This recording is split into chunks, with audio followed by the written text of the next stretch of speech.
Paul always wanted the home life, you see.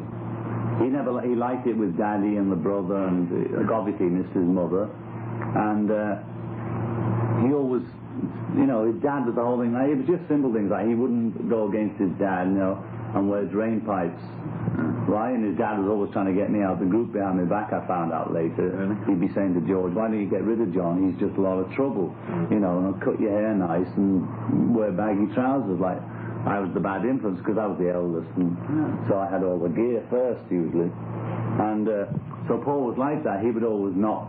I was always saying, face up to him, you know, tell him to fuck off. He can't hit you. You can kill him. He's an old man. You know, don't take that. I just say, don't take that shit off him. You know, because I mean, I was always brought up by a woman, so maybe it was different, you know. But I wouldn't let the old man treat me like that. And he treated him like a child all the time. You know, cut his hair and, you know, telling him what to wear at 17, 18, something like that. So Paul would always give in to his dad. His dad told him to get a job. He fucking dropped the group and started working on the fucking lorries, you know, saying, "I need a steady career," you know. We couldn't believe it. But I said to him, you know, Mimi reminded me of this the other night. He rang up and said he'd got this job and he couldn't come to the group, you know. And I told him on the phone, you know, either come or you're out, you know. So he had to make a decision between his dad and me those days. Yeah. So he chose me in the end. But it was a long trip. We'll just do a little bit of talking. Okay. I've got it on mono, maybe stereo, so you just talk and I'll talk. I'll say how much I admire this contraption. This big machine, a bit more projection because it's a tape. It's a with tape little microphones. And this is going to be broadcast in Massachusetts. Hey, Massachusetts. Have you ever broadcast in Massachusetts? Probably. I'm sure they played one of my tunes or one of our tunes. Anyway, I'd just like to say over this side, this is Jack Gilford and Ringo Starr just saying hello. And Jack's going to ask me some questions for his son, and he'll tell you all about his son in Massachusetts. Right. Ringo, are we on? Yes, we're on. All right. Dear Sam, I'm sitting here with Ringo Starr. Here means Mexico City, a hotel room. And Ringo is here to do a movie called Caveman. And we've been all over Mexico, in various cities. And Mexico City seems a little easier than some of the others. And with the movie, of course, is Caveman, as I said. And besides Ringo, in it there are people, Barbara Bach and Dennis Quaid and Shelley Long and Avery Schreiber. John Matusek and Avery Schreiber. Jack Gilford. And Erica Carlson, all very wonderful people. Just tonight happens to be the evening of the last day of shooting, and it's a kind of a nice sentimental night. And I'm so grateful to Ringo, who is very busy and I'm only as busy as you, Jack. No, you're busier, Ringo. Sam, I'm sorry that you don't know, of course you've known Ringo for a long time, since you've been listening to him since you were a kid. And Ringo Sam is now a disc jockey, and he's a specialist in black classic jazz, and does broadcast disc jockey work over at Amherst radio station. And of course he's been a follower of yours for many, many years, and I'm especially awed with Ringo, Sam, because he's not only a part of a group that changed the world a little bit, maybe more than a little bit, and also for the better. And you know how I feel about the condition of the world. And I'm so grateful for him because he works very hard. You know him as a musician. I know him as an actor. It's been such a great experience watching him work. He has worked every day. I've seen him work when he is dead doggone tired. And he is a very funny fellow. And you know, Sam, I don't go for funny people very easily. And he's just marvelous. Being one of the funniest people himself. Yeah. Well, anyway. Now, Jack, I can't take this forever. You know what I mean? We've only got 10 minutes. Right. Now, I'd like to say, Sam, No. it's my pleasure to work with your dad, Jack. Okay. All right. And he's taught me a lot because I've been watching him. And I wouldn't have gone through half the stuff he's gone through in this movie. But you'll see it when it comes out. Yeah, and it looks very funny, Sam, in these pieces that we're doing. But of course, the main thing is it's got to be kind of pasted together, cemented together. And Anyway, I've enjoyed it so much.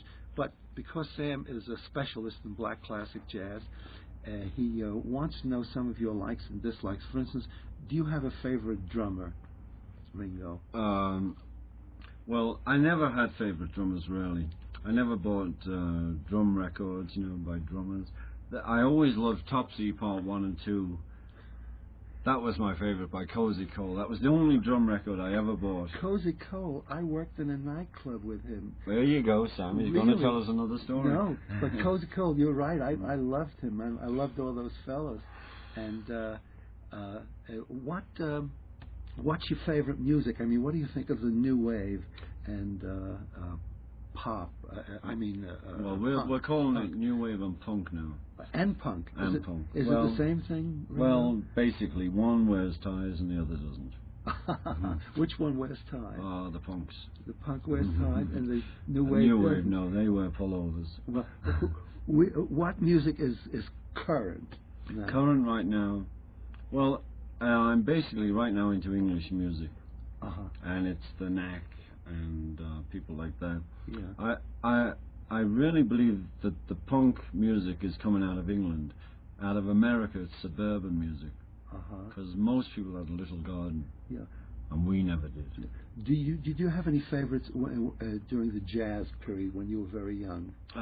Well, my stepfather turned me on to Diane Washington and Brooke Benton, but I was listening to Perry Como. So that was a change in my life. Change? Of course, you know it. A million times people have told you what an enormous influence you had on the whole thing. In America, I guess you knew because you faced those audiences and you heard them.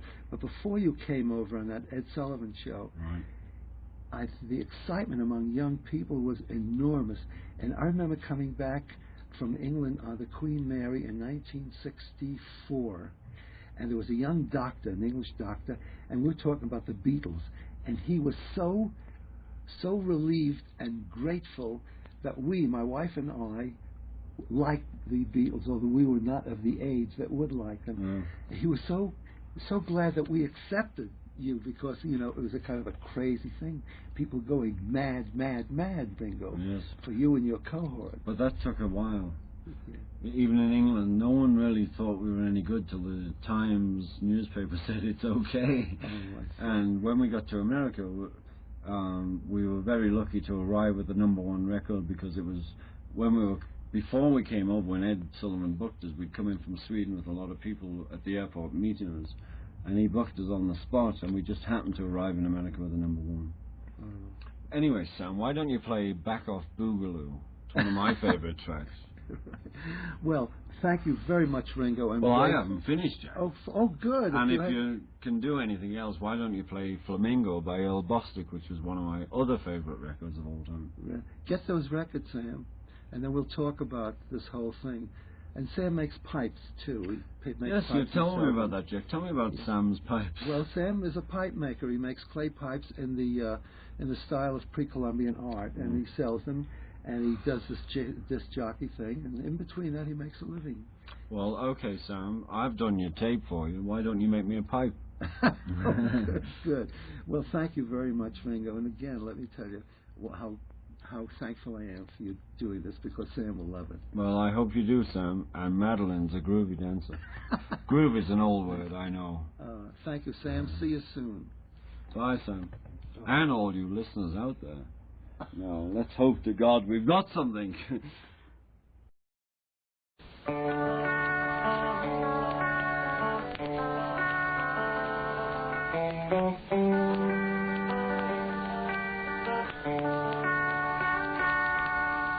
Time goes by, as we all know, naturally. People come and people go, naturally. Let's be natural.